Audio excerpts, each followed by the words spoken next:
તો આપણે લાસ્ટ પીરિયડમાં આપણે વેપારી બેંકો અને શાખ સર્જન એ ટોપિક હેઠળ આપણે ચર્ચા કરતા હતા અને આપણે જાણીએ છીએ તે પ્રમાણે કે વેપારી બેંકોના ઘણા બધા કાર્યો છે. એમાં ખાસ કરીને મેં કીધું તેમ કે પહેલું જે કાર્ય છે તે કે અલગ અલગ ખાતાઓ ખોલી અને જે વધારાની કુટુંબ પાસે બચતો છે એ બચતો એકત્ર કરવાનું કામ એ વ્યાપારી બેંકોનું છે.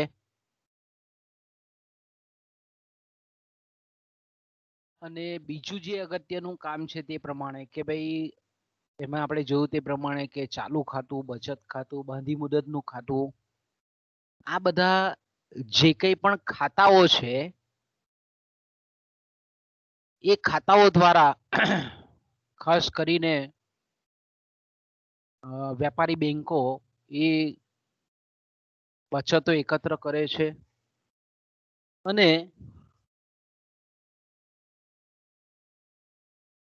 બીજું જે મહત્વનું કાર્ય છે કે પ્રાપ્ત કરેલી જે બચતો છે થાપણોના સ્વરૂપમાં બેંકો દ્વારા જે કલેક્ટ કરવામાં આવે છે, ઉઘરાવવામાં આવે છે અને પછી આપણે જાણીએ છીએ તે પ્રમાણે કે જે લોકોને, જે વ્યક્તિઓને એની જરૂર હોય છે તે લોકોને આપણે એમ કહીએ કે બેંકો એ નાણાં ધીરે છે. તો સામાન્ય રીતે આપણે એમ કહી શકીએ કે એના માટે વેપારી બેંકો ખાસ કરીને અતિરિક્ત ઉપાડની સગવડો આપે છે શાખ સર્જન કરીને, તથા આપણે એમ કહી શકીએ કે જે વિનિમય પત્રો છે, વેપારી બિલો છે, એની અગેન્સ્ટમાં ધિરાણ કરે છે. ઇવન આપણે કહીએ કે જે મૂલ્યવાન ઘરેણાઓ છે એની સામે પણ બેંકો શાખ સર્જન કરે છે, ધિરાણ કરે છે. એ જ રીતે આપણે ગયા પીરિયડમાં જોઈ ગયા તે પ્રમાણે કે વ્યાપારી જે બેંકો છે એ વ્યાપારી બેંકો ખાસ કરીને અલગ અલગ જે કંપનીઓ છે એ અલગ અલગ કંપનીઓના શેર કે આવી જે બધી બાબતો છે, શેર છે, ડિબેન્ચરો છે જેવા સાધનો છે, એમાં એનું લાંબા ગાળાનું મૂડીરોકાણ પણ વેપારી બેંકો કરે છે. એ જ રીતે આપણે જાણીએ છીએ તે પ્રમાણે કે મૂડી સર્જન કે મૂડી સંચયનું એક મહત્વનું કાર્ય એ વેપારી બેંકો કરે છે.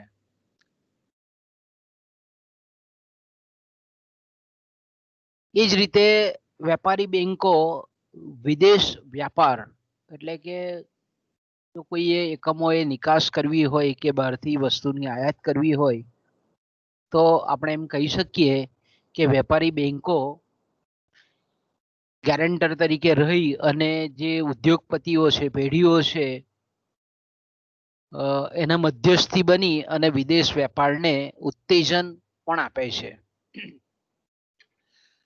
એ જ રીતે આપણે જાણીએ છીએ તે પ્રમાણે કે એક સ્થળેથી બીજા સ્થળે જે નાણું છે એની હેરફેર કરવાનું કાર્ય પણ બેંકો કરે છે. એક સ્થળેથી બીજા સ્થળે નાણાંની હેરફેરનું કાર્ય એટલે એક સ્થળેથી બીજા સ્થળે એટલે એક ખાતામાંથી બીજા ખાતામાં, એક જગ્યાએથી બીજી જગ્યાએ, એક પ્રદેશથી બીજા પ્રદેશમાં, એક રાજ્યથી બીજા રાજ્યમાં, કોઈ પણ જગ્યાએ આપણે એમ કહીએ દેશના અને વિશ્વના કોઈ પણ ખૂણામાં આપણે એમ કહી શકીએ કે બેંકો, આજની બેંકો જેને આધુનિક વ્યાપારી બેંકો કહીએ છે, એ નાણાંની હેરફેર એ શક્ય બનાવે છે. તે એક આ બી પણ મહત્વનું કાર્ય છે.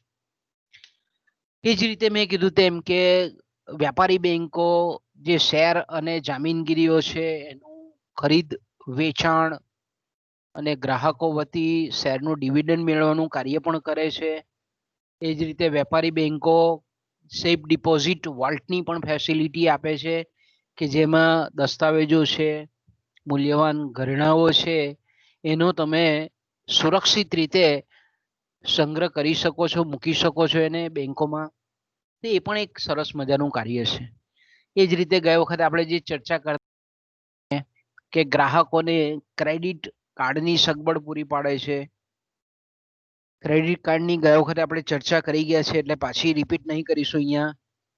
એ જ રીતે એટીએમ કાર્ડ એટલે આપણે એમ કહી શકીએ કે પહેલા જે ચેક અને ડ્રાફ્ટ અને અન્ય જે સાધનો હતા એમાં આ એટીએમ ની સુવિધા એક ઉમેરી વેપારી બેંકોએ કે આપણે ચેક નહીં લઈ જઈએ તો પણ ચાલે બેંકમાં.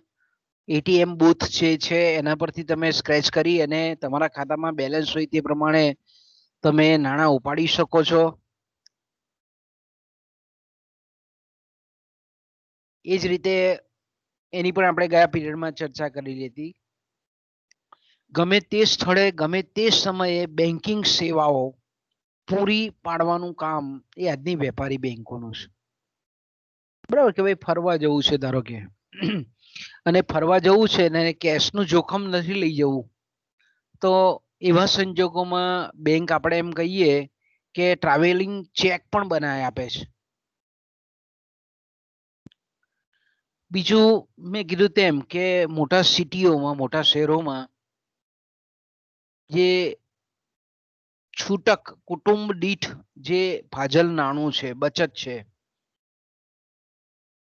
કંપનીની જે મોબાઈલ વાન છે એ લોકોના ઘરે ઘરે ફરે અને પછી આપણે એમ કહીએ કે ઘરેથી એની બચતો એકત્ર કરે. ઘણી બેંકો એવી પણ સુવિધા આપે છે કે દાખલા તરીકે આપણા જેવી કોલેજ છે, અમારા આર્ટ્સ એન્ડ સાયન્સ કોલેજ જેવી, અને તમારે ફી ભરવાની છે તો ફી ભરવા માટે બેંકો ફેસિલિટી આપે કે તમારા મોબાઈલ થ્રુ એ તમે ફી કોલેજની જે ફી છે તે તમે જમા કરાવી શકો. ઘણી જગ્યાએ આપણા જેવી કોલેજ છે તેવા એમાં કેમ્પસમાં જ બેંક છે તે પોતાનું એક બૂથ ચાલુ કરે અને ફી કલેક્ટ કરવાનું કામ પણ બેંક કરે. ઇવન આપણે જાણીએ છીએ તે પ્રમાણે કે ઘણી જગ્યાએ જ્યાં મેચો રમાતી હોય, ઇન્ટરનેશનલ વોલીબોલ છે, ફૂટબોલ છે, વર્લ્ડ કપ ક્રિકેટ છે, તો તેવા સંજોગોમાં આપણે એમ કહીએ કે મોબાઈલ બેન્કિંગ ની સુવિધા ઇવન આપણે એમ કહીએ કે એ ગ્રાઉન્ડની બહાર પણ એક મોબાઈલ વાનમાં આપણને જોવા મળે છે.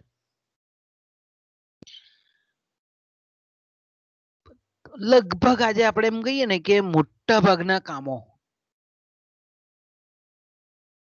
કે જ્યાં પહેલા પ્રત્યક્ષ જવું પડતું હતું, સમય શક્તિ અને નાણું નો ખર્ચ બહુ થતો હતો, તો અત્યારે આપણે જોઈ શકીએ છીએ કે આધુનિક જે બેન્કિંગ છે, વ્યાપારી બેંકો છે, તો એ 24 કલાક અને કોઈ રજા નહીં. તમારે 365 દિવસ એની બેન્કિંગ સેવાઓ શરૂ ને શરૂ છે. આપણે એમ કહીએ ને કે મોબાઈલથી પણ પૈસા ઉપાડી શકાય, એકના ખાતામાંથી બીજા ખાતામાં પણ તમે મોકલી શકો. એટલા બધા આજે આપણે એમ કહીએ કે વેપારી બેંકો ઈ માધ્યમ દ્વારા આપણને સગવડ પૂરી પાડે છે કે આમ જોઈએ આપણે તો આ બેંકોનો, વેપારી બેંકો એ બધા વિનિમયો ખૂબ સરળ બનાવી દીધા, નાણાકીય જે વિનિમયો હતા એટલે. તો એને લીધે કેટલી બચત થાય અર્થતંત્રમાં આપણે એમ જોઈએ, જો ઊંડાણથી વિચાર કરીએ આપણે તો એને લીધે કેટલો ધંધા રોજગારને ફાયદો થાય, લોકોના ખર્ચમાં કેટલી બધી બચત થાય. એ જ રીતે આપણે એમ કહીએ કે ઇન્ટરનેટ બેન્કિંગ સુવિધાઓ કે ભાઈ વેપારી બેંકો છે તે આપણે જ્યારે ખાતું ખોલાવીએ છીએ ત્યારે બેંકો આપણને ઇન્ટરનેટ બેન્કિંગ તમે કરી શકો એવું ફરજિયાત નથી હોતું, પણ તમને એક ઓપ્શન પણ એમાં આપવામાં આવે કે તમે જો આજે લગભગ દરેક વ્યક્તિ પાસે સ્માર્ટફોન થઈ ગયેલા છે, તો એ સ્માર્ટફોનની મદદથી ઇન્ટરનેટ બેન્કિંગ નો ઉપયોગ કરી અને પોતાના જે કંઈ પણ વ્યવહારો સંપન્ન કરવાના હોય તે કરી શકે છે. એ જ રીતે આપણે મર્ચન્ટ બેન્કિંગ સેવાઓ, ઘણી બધી બેંકો જે આપણે એમ કહીએ કે મોડર્ન બેંકો છે, તે જે કામ આંગળીયા સર્વિસ કરતી હતી, કુરિયર સર્વિસ કરતી હતી, એ જ રીતે આપણે એમ કહીએ કે પહેલા જે પોસ્ટ એન્ડ ટેલિગ્રાફ ખાતું કરતું હતું, એ જ રીતે આપણે એમ કહીએ કે સરકારી કેટલીક સુવિધાઓ કે જે પહેલા સરકારી કચેરીઓમાં જવું પડતું હતું, આજે આપણે જોઈ શકીએ છીએ કે ધારો કે આપણે પબ્લિક પ્રોવિડન્ટ ફંડ પીપીએફ નું ખાતું ખોલાવવું છે, તો આજે આપણે વેપારી બેંકોમાં જઈને ખોલાવી શકીએ છીએ. આપણે ટેક્સ ભરવો છે, તો આજે આપણે જે તે ટેક્સની કચેરીમાં નથી જતા, પણ વેપારી બેંકમાં જઈને આપણે એ ટેક્સની સુવિધા આપણે એ ચલણથી ટેક્સ ભરી શકીએ છીએ. તમામ આપણે એમ કહીએ ને કે કોઈક વસ્તુ મંગાવી છે, તો તમે બેંક થ્રુ એને ઓર્ડર કરી શકો.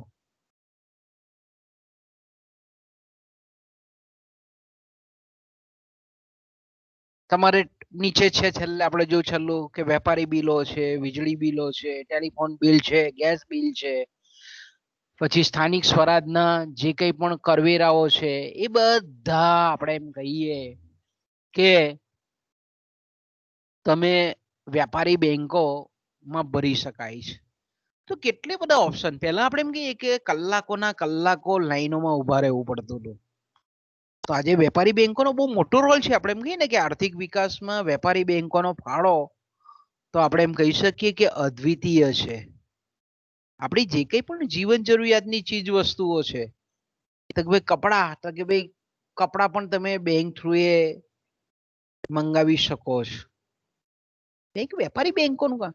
મકાન, તો કે ભાઈ મકાન તમે હોમ લોન બેંકો, વેપારી બેંકો આપે કે ભાઈ બીજી અન્ય લોનો કરતા એનો રેટ પણ, વ્યાજનો દર પણ ઓછો હોય, કારણ કે આવશ્યક વસ્તુ છે.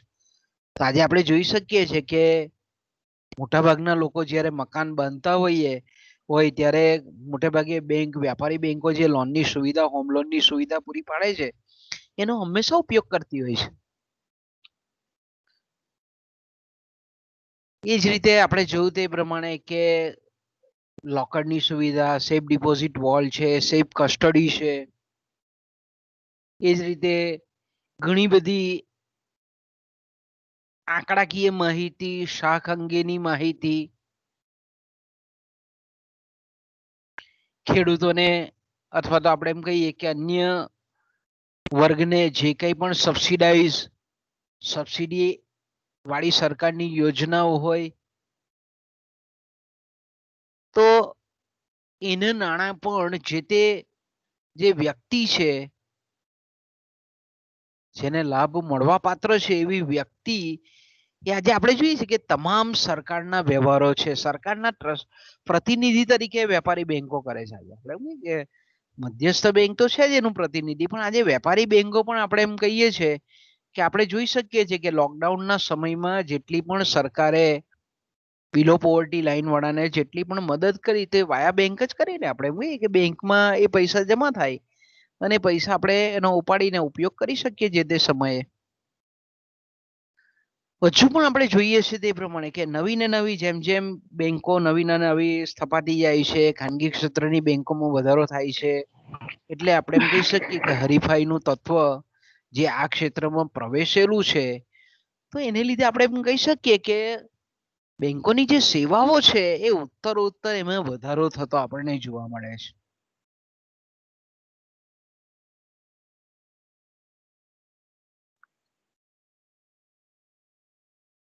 એટલે વેપારી બેંકોના કાર્ય છે તે દિન પ્રતિદિન એ આપણે જોઈએ છે કે સતત વધતા જતા દેખાય છે આપણને.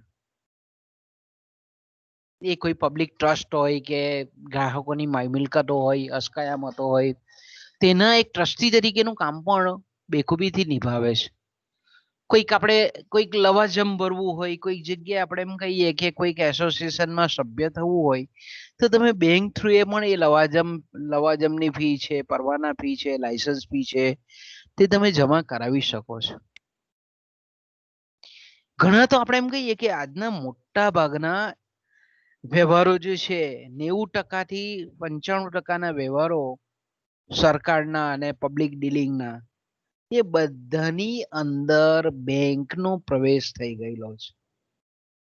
કદાચ ભવિષ્યમાં આપણે એમ કહીએ કે બેંક જે રીતે અત્યારે આપણે વિકસિત દેશોમાં જોઈએ છે અત્યારે કે રોકડ નાણું હાથ પર લાગતા જ નહીં લોકો.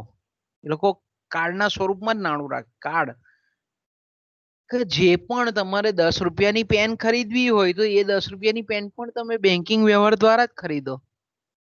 કાર્ડ પર જ બેંકના જે ખાતા હોય તે પ્રમાણે તમે કાર્ડ પર ખરીદો એટલે તમારી ખરીદી થઈ જાય, કોઈ રિસ્ક નહીં. તો કેટલું સરસ આપણે એમ કહીએ કે વેપારી બેંકોનું કાર્ય ધીરે ધીરે ઉત્તરોત્તર આપણને વધતું જતું જોવા મળે છે. ઓકે, હવે આ બધા જે કાર્યો જોયા એમાં જો સમગ્ર અર્થતંત્રની દ્રષ્ટિએ જો જોઈએ, આર્થિક પાસાને ધ્યાનમાં રાખીને, તો બેંકો જે મેં કીધું તેમ કે શાખ સર્જન, ધિરાણનું સર્જન, લોનનું સર્જન, સાખી નાણાંનું સર્જન, વ્યુત્પન્ન નાણાંનું સર્જન જે કરે છે તેને આપણે શાખ સર્જનની પ્રક્રિયા કરે છે.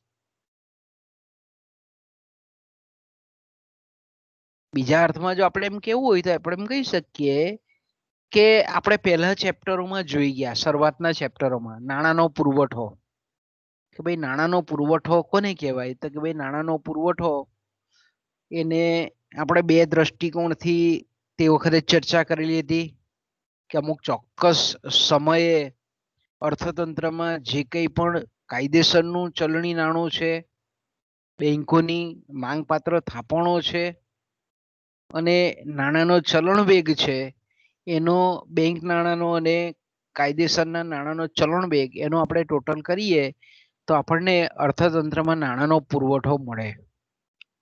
તો આપણે એમ કહીએ કે નાણાંના પુરવઠાનો ખૂબ અગત્યનો એક ઘટક એ વેપારી બેંકો છે. અને વેપારી બેંકો જે શાખ સર્જનની, જેને આપણે ઇંગ્લિશમાં કહીએ છીએ મલ્ટિપલ ક્રેડિટ ક્રિએશન પ્રોસેસ, એને આપણે ઇંગ્લિશમાં શું કહીએ છીએ? Multiple credit creation. શાખ એટલે ક્રેડિટ, સર્જન એટલે ક્રિએશન, અને અનેક ગણા એટલે જેને આપણે કહીએ છીએ મલ્ટિપલ, અનેક ગણા, મલ્ટિપલ ક્રેડિટ ક્રિએશન પ્રક્રિયાને આપણે પ્રોસેસ કહીએ છીએ. તો વેપારી બેંકોના ઉપરના જે કંઈ પણ કાર્યો આપણે જોયા એમાં સૌથી જો મહત્વનું કાર્ય હોય તો એ નાણાંનું સર્જનનું કાર્ય, જેને આપણે શાખ સર્જનનું કાર્ય કહીએ છીએ. એટલે પ્રોફેસર શ્રેયસ બહુ સરસ રીતે કહે છે કે બેંક જે છે એ બેંકોનો ખાલી એક જ રોલ નથી કે માત્ર નાણાંનો પુરવઠો પૂરો પાડનાર સંસ્થા નથી, પણ એક વિશિષ્ટ અર્થમાં આપણે જોઈએ તો બેંક એ નાણાંનું સર્જન પણ કરે છે. શબ્દને બરાબર પકડજો. હું કહે છે કે બેંકો એ માત્ર અને માત્ર આપણે એમ કહીએ કે નાણાંનો પુરવઠો પૂરો પાડનાર સંસ્થા નથી, પૂરો પાડનાર સંસ્થા નથી. એનો મતલબ એમ થાય છે કે ભાઈ નાણાંનો જો સપ્લાયર નથી એ ખાલી, પણ એ શું છે? ક્રિએટર છે, ઉત્પાદક છે, સર્જક છે. એટલે વિશિષ્ટ અર્થમાં આપણે એમ કહીએ કે બેંક એ નાણાંનો માત્ર પુરવઠો નથી પાડતી, પણ બેંક નાણાંનું સર્જન પણ કરે છે. બેંક એટલે અહીંયા આપણે વ્યાપારી બેંકો, મધ્યસ્થ બેંક નહીં. મધ્યસ્થ બેંક તો શાખ સર્જન કરે જ છે, સોરી, મધ્યસ્થ બેંક તો નાણાંનું સર્જન કરે છે પણ એ કાયદેસરના ચલણી નાણાંનું સર્જન કરે છે. પણ જેને આપણે સાખી નાણું કહીએ છીએ, જેને આપણે બેંક નાણું કહીએ છીએ, એ બેંક નાણાંનું સર્જન, વ્યુત્પન્ન નાણું જેને આપણે કહીએ છીએ, વ્યુત્પન્ન નાણાંનું સર્જન એ વેપારી બેંકો કરે છે. તો વેપારી બેંકો એ સાખી નાણાંનું સર્જન કરે છે અને આ જે સાખી નાણાંનું સર્જન કરે છે એમાં વેપારી બેંકો એ થાપણોના વિસ્તૃતીકરણ દ્વારા, જો શબ્દ બરાબર સમજજો, વેપારી બેંકો થાપણોના ડિપોઝિટ્સના વિસ્તૃતીકરણ દ્વારા, એટલે એને એક્સટેન્ડ કરે છે, એક્સપાન્ડ કરે છે, વધારો કરે છે, એનું સતત વિસ્તરણ કરે છે. તો વિસ્તૃતીકરણ દ્વારા વધુને વધુ લોન, વધુને વધુ ધિરાણ કે વધુને વધુ મૂડીરોકાણ પૂરું પાડવાની પ્રક્રિયાને શાખ સર્જન કહેવામાં આવે છે. પરીક્ષામાં તમને પૂછાય વ્યાખ્યા તો આ લખવી પડે તમારે. પ્રોફેસર શ્રેયસની વ્યાખ્યા ખૂબ સરસ છે કે બેંકો નાણાંનો માત્ર પુરવઠો પૂરો પાડનાર સંસ્થા નથી, એક વિશિષ્ટ અર્થમાં બેંકો નાણાંનું સર્જન પણ કરે છે. બેંકો સાખી નાણાંનું સર્જન કરે છે, વ્યુત્પન્ન નાણાંનું સર્જન કરે છે. બેંકોની થાપણોના વિસ્તૃતીકરણ દ્વારા વધુને વધુ લોન, વધુને વધુ ધિરાણ, વધુને વધુ મૂડીરોકાણ પૂરું પાડવાની પ્રક્રિયાને શાખ સર્જન, ઇંગ્લિશમાં એને આપણે ક્રેડિટ ક્રિએશન, એને આપણે ગુણાત્મક શાખ સર્જન એવો શબ્દ પ્રયોગ પણ કરી શકીએ, કહેવામાં આવે છે. તો આપણે એમ કહી શકીએ કે એક વિશિષ્ટ અર્થમાં અને ખાસ કરીને બેનહામ નામાંકિત અર્થશાસ્ત્રી છે, બેનહામ જે શાખ સર્જનની વ્યાખ્યા આપે છે એમાં એવું કહેવા માંગે છે કે જ્યારે બેંક પોતાના ગ્રાહકોને તેની રકમ જમા હોય તેના કરતા વધારાના ઉપાડ કરવાની સગવડ આપે. જામીનગીરીઓ ખરીદીને જામીનગીરીની કિંમત પોતાના ચેકથી ચૂકવીને પોતાની થાપણોમાં વધારો કરી વ્યાજરૂપી આવક મેળવે છે ત્યારે બેંકે શાખ સર્જન કર્યું તેમ કહેવાય. બેનહામની વ્યાખ્યા કેટલી મસ્ત છે. જ્યારે બેંક પોતાના ગ્રાહકોને, એટલે કે પોતાની શાખામાં જે ગ્રાહકોએ ખાતું ખોલાવેલું હોય એ થાપણદાર એનો ગ્રાહક છે બેંકનો. તો ધારો કે બેનહામ એવું કહેવા માંગે છે અહીંયા કે ધારો કે તમારામાંથી કોઈક વ્યક્તિનું બેંકમાં ખાતું છે, 1000 રૂપિયાની એમાં થાપણ છે, બચત ધારો કે 1000 રૂપિયાની છે, તો બેંક એને 1000 ની જગ્યાએ 3000 રકમ, 3000 રૂપિયા ઉપાડવાની છૂટ આપે, જેને આપણે અતિરિક્ત ઉપાડ કહીએ છીએ. એના માટેનો શબ્દ છે ઓવરડ્રાફ્ટ ફેસિલિટી.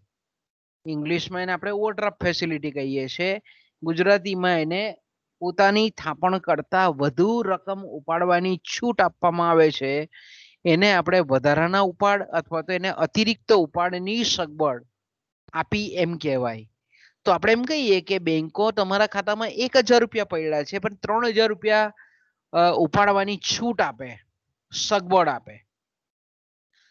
એના પર ભલે આપણે વ્યાજ જે ખર્ચ છે, વ્યાજનો જે દર છે એ તો આકારે જ છે, એનો જે વ્યાજ જે લેવાનું છે બેંકે એ વધારાના 2000 રૂપિયા પર એ તો લેવાની જ છે એના નિયમ પ્રમાણે, મધ્યસ્થ બેંકની જે કઈ પણ ગાઈડલાઈન છે તે પ્રમાણે. પણ આપણે એમ કહીએ કે આ વધારાના ઉપાડ કરવાની સગવડ આપે છે તો એને આપણે શાખ સર્જન થયેલું કહેવાય. ક્યાં તો પછી એવું થાય કે ભાઈ કોઈક જામીનગીરીઓ છે, બરાબર, જામીનગીરીઓ એટલે આપણે જાણીએ છીએ તે પ્રમાણે કે ધારો કે સરકારના કોઈક આપણે એમ કહીએ કે સરકારના કોઈ ટ્રેઝરી બિલો હોય કે પોસ્ટની કોઈ સ્કીમો હોય કે સરકારના બોન્ડ હોય, આવી જે જામીનગીરીઓ છે એને ખરીદવાનું કામ કરે છે વેપારી બેંકો. અને વેપારી બેંકો ખરીદે ને પણ એને એની જે કિંમત છે, એનું જે રકમ છે એ પોતાના ચેકથી આપે. કે ભાઈ SBI હોય તો કે સ્ટેટ બેંક ઓફ ઇન્ડિયાનો ચેક, તમારું નામ લખેલું હોય ને ચેકથી આપે. એટલે ચેકને શું કરો આપણે થાપણ, એ ચેક જેવો બેંકમાં આપણે જમા કરાવી, આપણી જે ખાતામાં જે આપણું જે બેંકમાં ખાતું હોય એ બેંકમાં એ ચેકને જમા કરાવીએ તો આપણે શું કરીએ છીએ, એ બેંકની થાપણ વધે. ઓકે, હવે જે થાપણો વધે છે એને પરિણામે શું કરે છે બેંક? એને એ થાપણોને નિષ્ક્રિય નહીં રહેવા દે, એને સક્રિય બનાવે અને જેને જરૂરિયાત હોય એને એ ધિરાણ પેટે આપે અને એ ધિરાણ પર એ વ્યાજ રૂપી આવક પ્રાપ્ત કરે. તો આને આપણે કહીએ છીએ બેંકે શાખ સર્જન કર્યું એમ કહેવાય. ઓકે, તો આ ઉપરની જે વ્યાખ્યાઓ છે એ ઉપરની વ્યાખ્યાઓમાં આપણે જોઈ શકીએ છીએ કે નંબર 1, બેંકોની શાખ સર્જનની જે પ્રક્રિયા છે એ થાપણોના વિસ્તૃતીકરણની પ્રક્રિયા છે. બેંકો શું કરે છે? શાખ સર્જન જ્યારે પણ કરે છે ત્યારે એક તો પહેલામાં પહેલું જેનું સ્ટેપ છે, પગથિયું છે, એ છે થાપણોના વિસ્તૃતીકરણની પ્રક્રિયા દ્વારા. ઓકે, થાપણોના વિસ્તૃતીકરણ કરવામાં આવે અને વિસ્તૃતીકરણની પ્રક્રિયા દ્વારા આપણે એમ કહીએ કે બેંકો એ શાખ સર્જનની પ્રક્રિયા હાથ ધરે છે. તો હવે આપણે એમ કહીએ કે થાપણોનું વિસ્તૃતીકરણ કઈ રીતે થાય? તો કે ભાઈ થાપણોનું વિસ્તૃતીકરણ એ આપણે જાણીએ છીએ તે પ્રમાણે કે લોન નું સર્જન કરે, ધિરાણનું સર્જન કરે ત્યારે થાપણોનું વિસ્તૃતીકરણ થાય.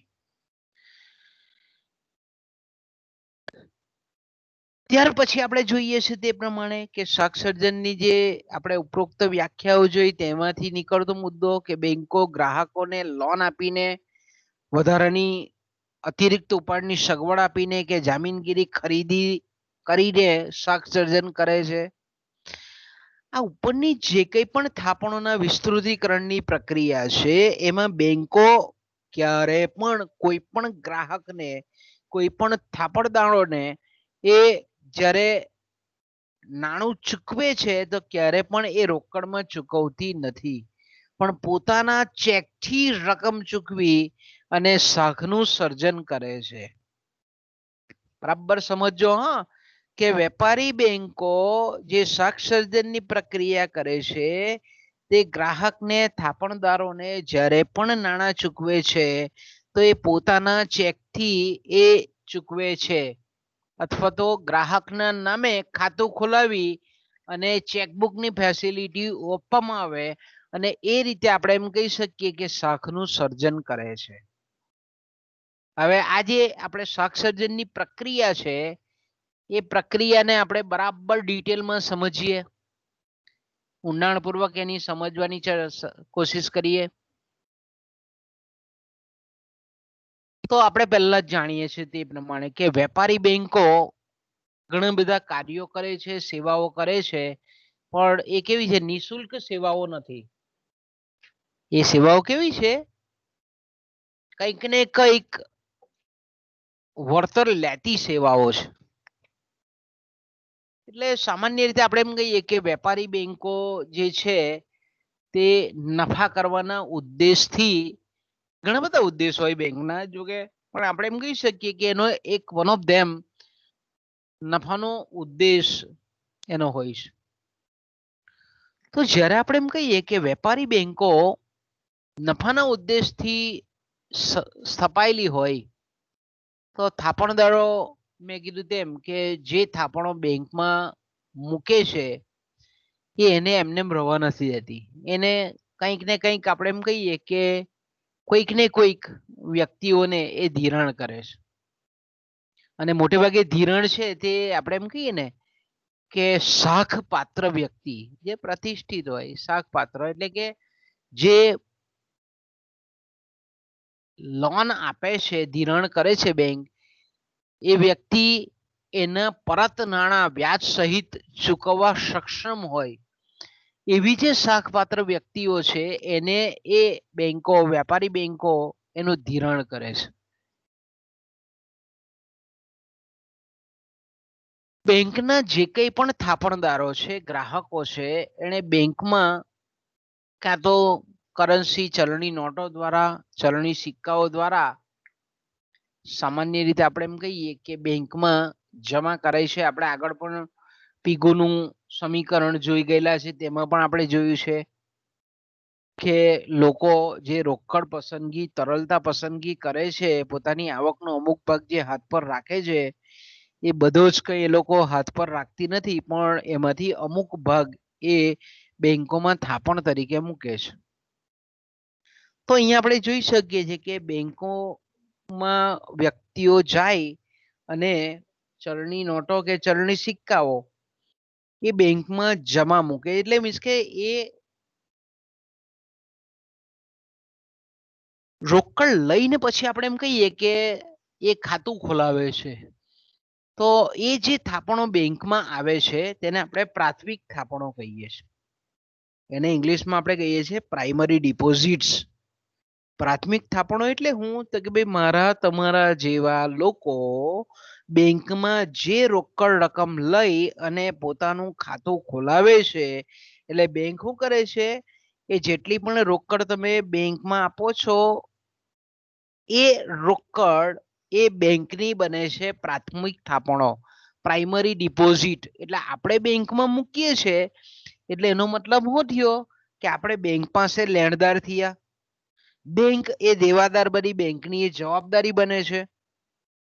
પ્રાથમિક થાપણો જ્યારે પણ આપણે બચત ખાતું ખોલાવીને મૂકીએ છીએ અંદર, અલગ અલગ ખાતાઓમાં કોઈ પણ ખાતું, બચત ખાતું છે, ચાલુ ખાતું છે, બાંધી મુદતનું ખાતું છે, આગળ આપણે ખાતાઓની ચર્ચા કરી ગયા, તો એમાં કોઈ પણ સ્વરૂપમાં મૂકે છે તો એ બેંકની બને છે પ્રાથમિક થાપણો. તો હવે આપણે એમ કહી શકીએ કે બેંકો જ્યારે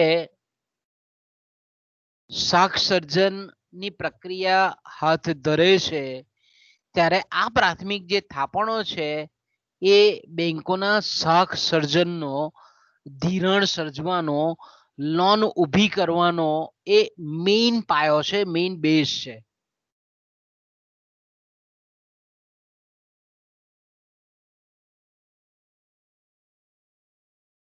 કારણ કે આપણે જાણીએ છીએ તે પ્રમાણે કે જે પ્રાથમિક થાપણો છે એ પ્રાથમિક થાપણો જેટલી પણ થાપણદારો આપણે જોઈએ છે કે હજારો શાખાઓ છે, આખા દેશમાં લાખોની સંખ્યામાં શાખાઓ છે, એમાં હજારો વ્યક્તિઓ, લાખો વ્યક્તિઓના ખાતા હોય.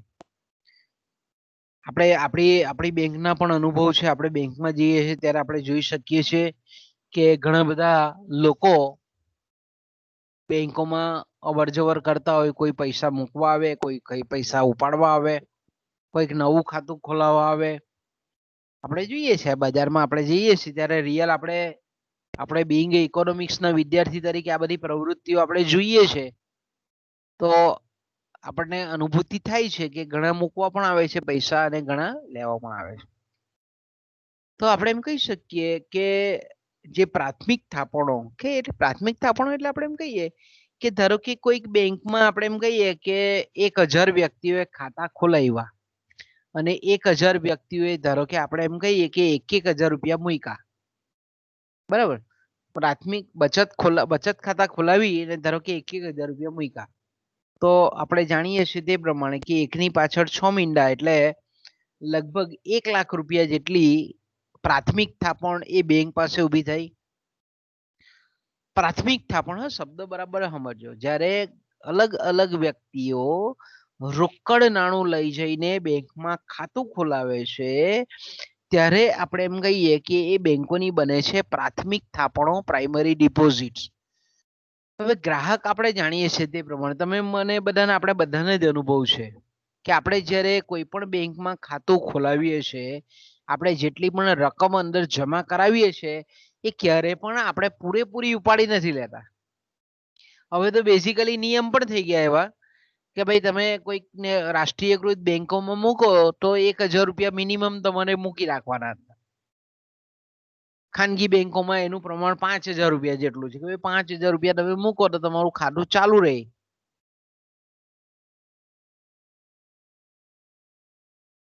તો આપણે એમ કહી શકીએ કે આ પ્રાથમિક જે થાપણો છે એ પ્રાથમિક થાપણો લોકો તમામ જે થાપણદારો છે, ગ્રાહકો છે બેંકના, એ કઈ એકીની સાથે બધા જ દરરોજ કઈ ઉપાડી લેતા નથી હોતા. તો આપણે એમ કહીએ કે બેંક જ્યારથી સ્થપાયેલી હોય ત્યારે વર્ષોનો એને અનુભવ હોય કે ભાઈ આટલા થાપણદારો છે, આટલી આપણે એમ કહીએ કે આટલી પ્રાથમિક થાપણો છે, એમાંથી માંડ આટલા લોકો આટલી રકમ ઉપાડે છે, કોઈ પણ રકમ હોઈ શકે. એના અનુભવ પરથી ખબર પડી જાય, કારણ કે બધા ડેટાબેઝ એનો રાખવા પડે કે કેટલા આજે ઉપાડી ગયા અને કેટલા મૂકી ગયા. એના પરથી બેંકોને અનુભવે ખબર પડી જાય કે ભાઈ આટલા લોકો, ધારો કે આખા બેંકમાં 1 લાખ રૂપિયાની ડિપોઝિટ છે, થાપણ છે, તો એવું થાય કે દરરોજનો જે વહીવટ છે તે 70,000માં કામ ચાલી રહી કે ભાઈ 70,000 રૂપિયા એનું કોઈક મૂકી જાય છે, કોઈ લઈ જાય છે, કોઈ મૂકી જાય છે, કોઈ લઈ. તો આ રીતે આપણે એમ કહીએ કે બેંકોને દરરોજના અનુભવ પરથી એ વાત ખબર પડી જાય કે ભાઈ આપણે કેટલા પૈસા આપણા કેશ કાઉન્ટરમાં રહેવા દેવા. સીધી કરીને આપણે એમ કહીએ કે થાપણદારો જ્યારે પણ એ વિડ્રો કરવાનું ઈચ્છતા હોય, ઉપાડવાનું ઈચ્છતા હોય, ત્યારે એ ગમે ત્યારે ઉપાડી શકે. તો આપણે જાણીએ છીએ તે પ્રમાણે કે લોકોના જે કંઈ પણ અનુભવો છે એ અનુભવને આધારે બેંકો એ ખાસ કરીને આપણે એમ કહીએ કે અમુક રકમ રોકડ રકમ રાખે છે.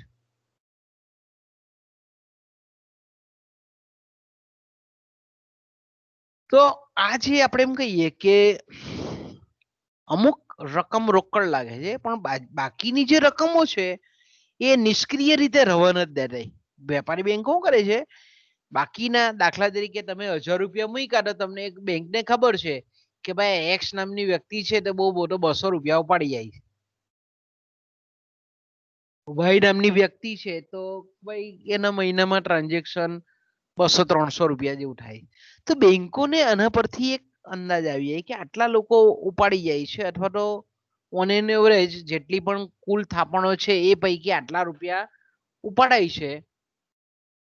તો બાકીની જે રકમ છે તે લોકો નિષ્ક્રિય નહીં રહેવા દે. બાકીની જે રકમ છે તે કેવી રાખે છે, એક્ટિવેટ કરી નાખે લોકો. જેને જરૂરિયાત છે, જે ધંધાદારી માણસો છે, શેર બજારમાં રોકાયેલા છે, ખેડૂતો છે, દુકાનદારો છે, વેપારીઓ છે, કંપનીઓ છે, એ લોકોને જે જરૂરિયાત છે એ જરૂરિયાત પ્રમાણે એને એનું આપણે એમ કહીએ કે ધિરાણ કરે છે, રકમ આપે છે. એટલે આપણે એમ કહીએ કે ગ્રાહકો વેપારી બેંકોમાં જે રકમ જમા મૂકે છે તે મેં કીધું તેમ કે બેંકનું દેવું બને છે, એટલે બેંકની ઇનડાયરેક્ટલી આપણે જવાબદારી છે. પણ આ જે આપણે એમ કહીએ કે જે પ્રાથમિક થાપણો છે તે આપણે જાણીએ છીએ તે પ્રમાણે કે પ્રાથમિક થાપણોને જો અન્ય જરૂરિયાતવાળી વ્યક્તિને જો ધિરાણ કરવામાં આવે તો એમાંથી વ્યાજની આવક પણ પ્રાપ્ત થઈ શકે એવું છે. તો આપણે એમ કહીએ કે આવી જે પ્રાથમિક થાપણો છે તે અલ્ટિમેટલી શું છે, બીજા અર્થમાં કહીએ તો આપણે તો કે વ્યાજ આપતી સંપત્તિ છે, એટલે એને આપણે અસ્કયામત કહીએ છીએ. અસ્કયામત એટલે હું ઇંગ્લિશમાં એને આપણે એસેટ્સ કહીએ છીએ. એસેટ એટલે હું તો કે એમાંથી કંઈક આપણને વળતર મળતું હોય, વ્યાજદાયી સંપત્તિ કે એમાંથી વ્યાજ મળતું હોય. તો આપણે એમ કહી શકીએ કે એ પ્રાથમિક થાપણો કેવી છે, તો કે પ્રાથમિક થાપણો એક બાજુ બેંકની રિસ્પોન્સિબિલિટી છે, જવાબદારી છે, ને બીજી બાજુ આપણે એમ કહીએ તો આ પ્રાથમિક થાપણો બેંકની અસ્કયામત પણ છે કે જેમાંથી બેંકોને અમુક વ્યાજની રકમ એ પ્રાપ્ત થાય છે.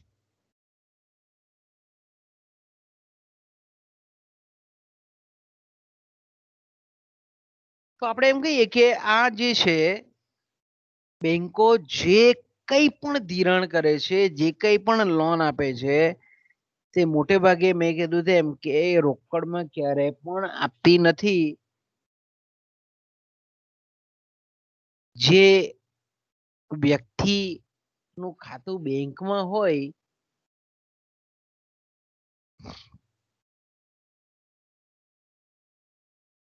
અથવા તો જો નહીં હોય તો આપણે એમ કહીએ કે વ્યક્તિનું બેંકમાં ખાતું ખોલવામાં આવે અને પછી એટલી રકમનો ચેક એમાં જમા કરવામાં આવે. દાખલા તરીકે આપણે એમ કહીએ કે ગ્રાહક 100 રૂપિયા 1000 રૂપિયા જમા કરાવી જાય છે અને આપણે કીધું તે પ્રમાણે કે 20% જો હાથ પર રોકડ રાખવાનું બેંકો ઈચ્છતી હોય તો આપણે એમ કહીએ બાકીના 800 રૂપિયા એ અન્ય વ્યક્તિને ધીરી દે, અન્ય કંપનીને આપી દે, લોને આપે, ધિરાણ આપે. તો આપણે એમ કહીએ કે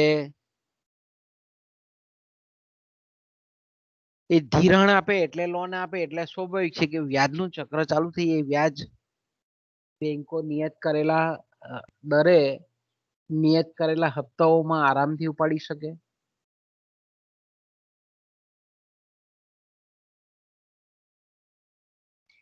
તો આ જે પ્રાથમિક થાપણો જે છે એને અમુક ટકા રોકડ અનામત તરીકે જમા રાખી અને પછી બાકીનું જે છે તે ધિરાણ કરે છે. 800 રૂપિયાનું ધિરાણ.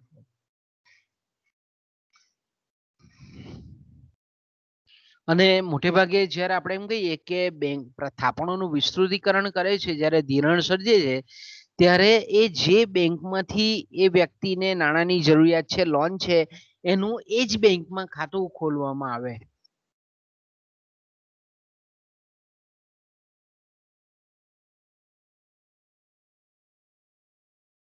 અને પ્રાથમિક થાપણોનું અમુક રકમ રવા દઈ અને એ વ્યક્તિનું જે નવું ખાતું ખોલેલું હોય, લોન એકાઉન્ટ જેને આપણે કહીએ છીએ, એમાં એ રકમ જમા કરવામાં આવે, ચેકથી ટ્રાન્સફર કરી આપવામાં આવે. તો હવે આપણે એમ કહીએ વેપારી બેંક છે તેની 1000 રૂપિયાની જે પ્રાથમિક થાપણો હતી તેમાંથી એ 200 રૂપિયા રોકડ અનામત તરીકે રવા દે છે. રોજબરોજના જે ટ્રાન્ઝેક્શન છે તેને પહોંચી વળવા માટે રવા દે છે. બાકીના જે 800 રૂપિયા છે એને નિષ્ક્રિય સ્વરૂપે ન રાખતા એનું ધિરાણ કરે છે. એટલે આપણે એમ કહીએ કે 800 રૂપિયા એ બેંકની વ્યુત્પન્ન થાપણો છે, સર્જિત થાપણો છે. પણ 800 રૂપિયાની જે સર્જિત થાપણો છે એ પેઢીએ જો સર્જવા હોય તો સ્વાભાવિક છે કે 800 રૂપિયા બેંકે પોતાના ખાતામાં જમા લેવા પડે. એટલે 800 રૂપિયા જે છે તે બીજા તબક્કામાં, સેકન્ડ સ્ટેજમાં એ બેંકની પ્રાથમિક થાપણો બને છે.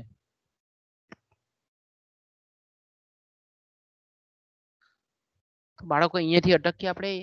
ટીવાય વાળા પાછા બાળકો રાહ જોઈ છે એટલે આપણે બપોર પછીનો આજે આપણો પીરિયડ છે એટલે આપણે ભેગા થઈશું બપોર પછી, હે ને? એટલે હાજર રહેજો બધા બાળકો. તો અહીંયાથી અટકીએ છીએ આપણે.